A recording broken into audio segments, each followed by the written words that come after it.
జై తెలంగాణ, జై కేసీఆర్, జై కేసీఆర్.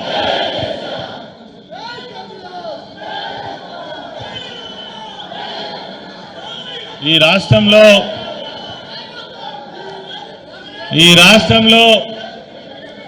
ఒక అరాచక పాలన జరుగుతున్నది. నిజమేనా? తెలంగాణ సమాజం గిదే కోరుకున్నదా? తెలంగాణ తెచ్చుకున్నది ఇందుకోసమేనా? నేను ఒక్కటే నిమిషం మాట్లాడి బంద్ చేస్తా, ఎందుకంటే అన్న మాట్లాడాలి. నువ్వు ఇచ్చిన గ్యారంటీల సంగతి పక్కకు పెట్టు. 420 హామీలు, 6 గ్యారంటీలు. నువ్వు ఇస్తావా సస్తావా ఇవాళ ప్రజలకు అర్థమైపోయింది. కానీ ఈ అరాచకమేంది, ఈ పోలీస్ కేసులేంది, ఈ బెదిరింపులేంది, ఈ సదిరింపులేంది? దీనికి వ్యతిరేకంగా ఆనాడు తెలంగాణ రాష్ట్రం రావాలని మొట్టమొదట కదం దొక్కింది కరీంనగర్ గడ్డనే. 2001 మే 17న సింహగర్జన సభ ప్రారంభమైంది కరీంనగర్ గడ్డ మీద నుంచే. ఇలా జరుగుతున్నటువంటి అరాచక పాలనకు వ్యతిరేకంగా కూడా ఎన్నికల తర్వాత 15 నెలలు గడుస్తున్నది. ఏం చేస్తారో చూద్దామని అనుకున్నాం. కానీ ప్రజలు ఒక్కొక్కసారి అర్థం చేసుకోకుండా మరి మోసపోతారు, మోసం చేసిండ్రు. కానీ వీళ్ళని మళ్ళీ కాపాడాల్సిన బాధ్యత ఈ రాష్ట్రాన్ని ఇప్పటికే ఒక 10 ఏళ్ళు వెనుక తీసుకుపోయినరు.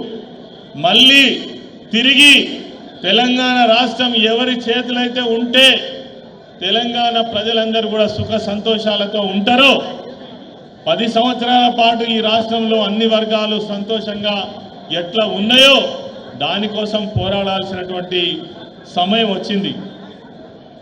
25 సంవత్సరాల ప్రస్థానం, ఎన్ని ఇబ్బందులు, ఎన్ని పోరాటాలు, ఎన్ని త్యాగాలు, ఎన్ని రకాల ఇబ్బందులతో తెలంగాణ రాష్ట్రాన్ని సాధించుకొని ఇవాళ ఎవడో తెలంగాణకు వ్యతిరేకంగా మాట్లాడినటువంటి, తెలంగాణ రాష్ట్ర ఉద్యమానికి వ్యతిరేకంగా తుపాకీ పట్టుకొని కరీంనగర్ గడ్డ మీదకి వచ్చినటువంటి వారి చేతిలో ఈ రాష్ట్రం ఉన్నది. ఇదేనా మనం కోరుకున్నది? ఈ చెర నుంచి విడిపించాల్సినటువంటి బాధ్యత ఉందా లేదా? దానికోసం నడుం బిగిద్దామా లేదా? అందుకోసమే దిశానిర్దేశం చేయడం కోసం మన యువ కిరీటం, రేపటి తెలంగాణ ఆశా జ్యోతి, మనందరి నాయకుడు కేటీఆర్ గారు కరీంనగర్ గడ్డ మీదకి రావడం ఒక మంచి అపూర్వమైన స్వాగతాన్ని మనం తెలియజేసినాం.